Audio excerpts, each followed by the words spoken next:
No matter what city you choose to call home, every place has pros and cons. I mean, even though we like to focus on the good things, some things are just like putting lipstick on a pig. I'm sure you probably heard that saying before, right? You can't cover them up. Stay tuned to this video for the pros and cons of living in Cocoa Beach, Florida. And it starts right now.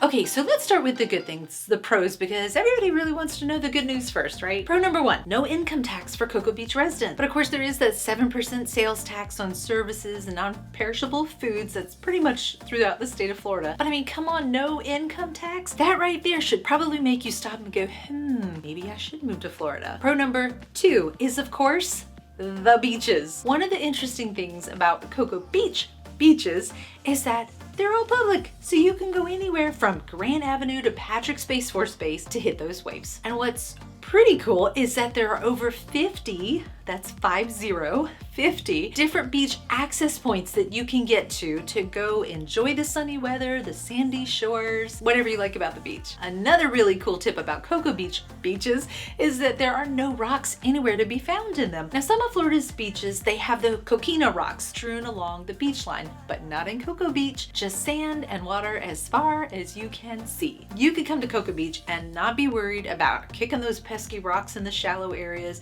or even getting your ankle caught in them, because ouch, that really hurts. And yes, I know somebody who actually had that happen. In case you don't know what, coquina is, they're just a specific type of rock. So they're hard, they're scratchy, and getting hurt on them can really end your beach day really quick. Certainly don't want to be in the water bleeding either. That's a big thing. I know what you're thinking. We can't mention Cocoa Beach without mentioning the famous Cocoa Beach Pier. While there are some other piers in Brevard County, the Cocoa Beach Pier is definitely the best. It's got fun shops, stores, it's got a bar at the end of the pier where you can sit and watch the surfers or the fish go by, underneath you, which is really pretty cool. So you should definitely check out Cocoa Beach Pier if you are anywhere in the Brevard County area. Now, my favorite pro here is actually the food. Here in Cocoa Beach, there are over 60 one-of-a-kind, not franchise restaurants. And gosh, we've got everything from, pizza, Italian, tacos, Thai food, German, all kinds of grills, barbecue, sushi, fine dining. But the best thing,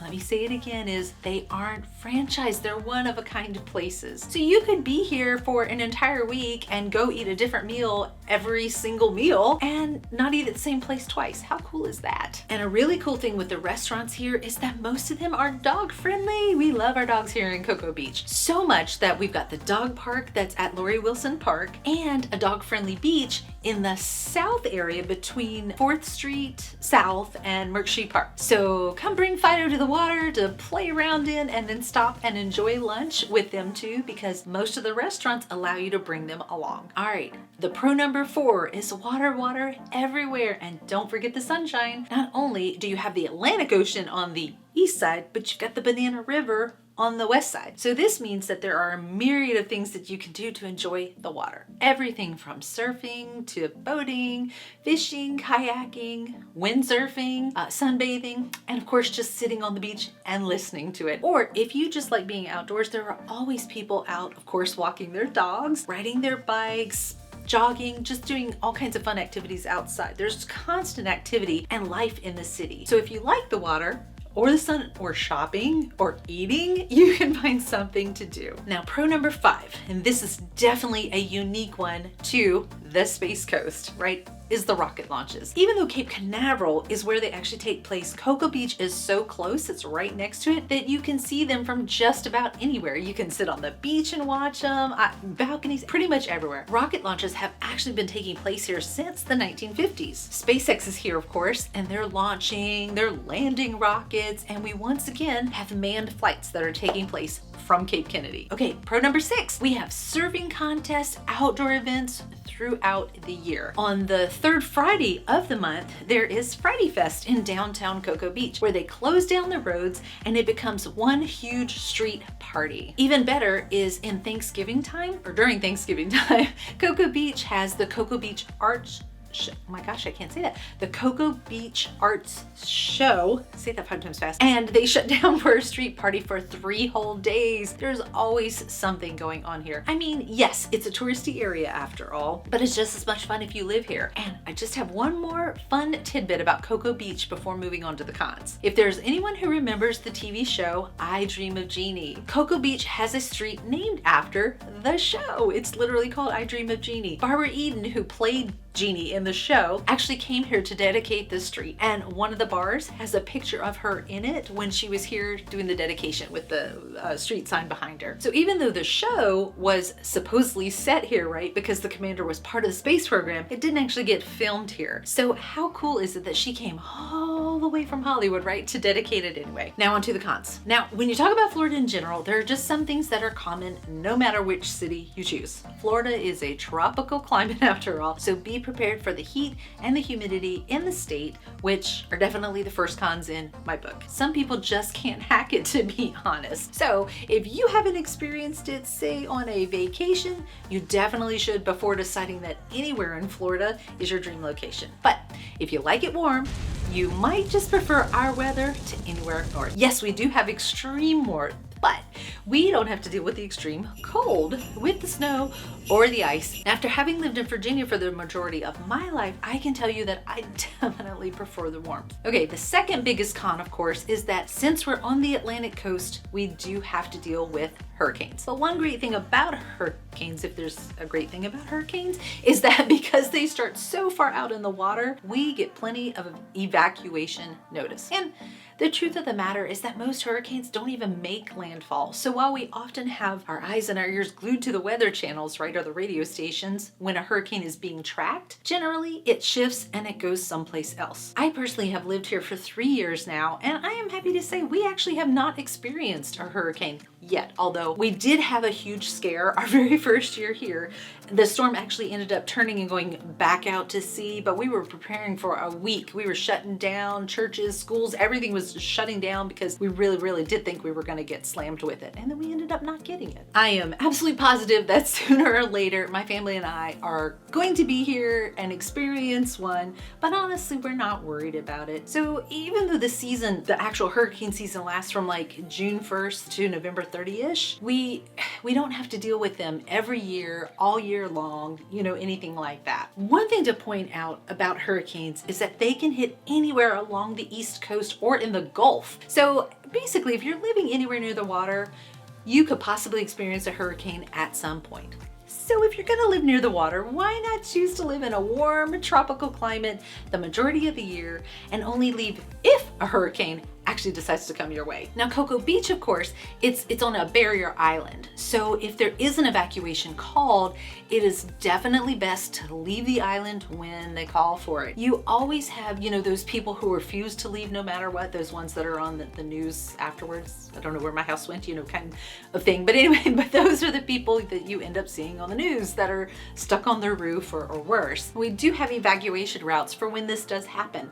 So if you're in the area on vacation, for instance, and the evacuation call goes out, be sure to follow it. All right, now the third biggest con is bugs. Yes, we have bugs all over the state. It's a tropical climate again, but since Cocoa Beach is a beach, there is a constant easterly wind blowing, which generally pushes them back towards the west or on the mainland. This is especially helpful for those pesky mosquitoes, which you don't just see much of where it's super windy. So not only do you get the tropical beach feel all year round from those lovely breezes, right? But it actually keeps the mosquitoes off of you for the most part too. But there are other bugs in Cocoa Beach that we do have to deal with, namely fire ants, roaches, and then the love bugs twice a year. I actually talked about them in a different video about moving to Florida. It can be a very mild case of love bugs and you only see a few, or it can be a massive case like our first year when we were here and love bugs were everywhere. You couldn't run from your car to the store without being inundated with them. But the thing with love bugs is that they're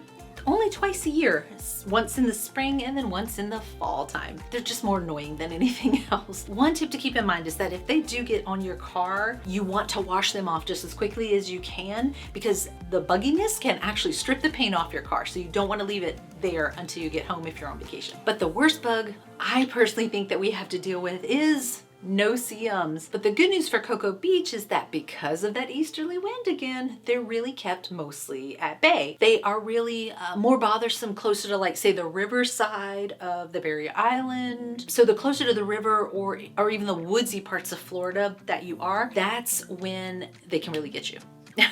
or they can get really bad. Now, this third con is also why you see so many of the screened porches and pools, Florida rooms on the homes here in Florida. Although honestly, the no-see-ums are so small, it doesn't matter. They can come right through those screens. But the good news is that they're really only bad during the hot summer months, and that's the time you might really see them. What about traffic? Well, this can be the fourth con, although it's really relative to, you know, where the traffic is, like where you're from, right? People from bigger cities actually say it's not bad at all, whereas others say it's just a bottleneck and it really gets bad. Now, Cocoa Beach is a famous beach after all, but especially on those holidays, rocket launches, surfing events, right? Traffic can get bad here during those times, okay? It can really bottleneck on A1A to the 520 corridor, anywhere from a mile north to a mile south, depending on where you're traveling to or from. So you really should keep that in mind and plan accordingly. The good thing is that it's the beach, so you can park and walk to most places that you want to get to that day. And really, just Uber if it's someplace that's a little bit further than where you want to walk to, right? Instead of having to worry about driving it. But oh my gosh, all that traffic, what about parking? This is definitely the next con. It can be tough in Cocoa Beach. So if you find a spot, you don't want to be doing much parking hopping, unless of course you're parked in a 90-minute max spot. Then you definitely want to move, because the city does enforce that 90 minutes from 7 a.m. to 7 p.m. and you will get fined. Also, you do have to pay for parking in the downtown or the beach area. So there's just no getting around that. The parking garage, it's currently $3 an hour, or you could pay 15 bucks for the day. They have this cool little app to help you manage your payment, so you don't pay at the car anymore. You can actually do it on the app or this like station that they have set up. Now, there is parking at the parks as well, which costs the same as the parking garage. There's street parking also. Now, they're metered spots, and you can also sometimes find those business owners who will offer you parking, say like 10 bucks for the day.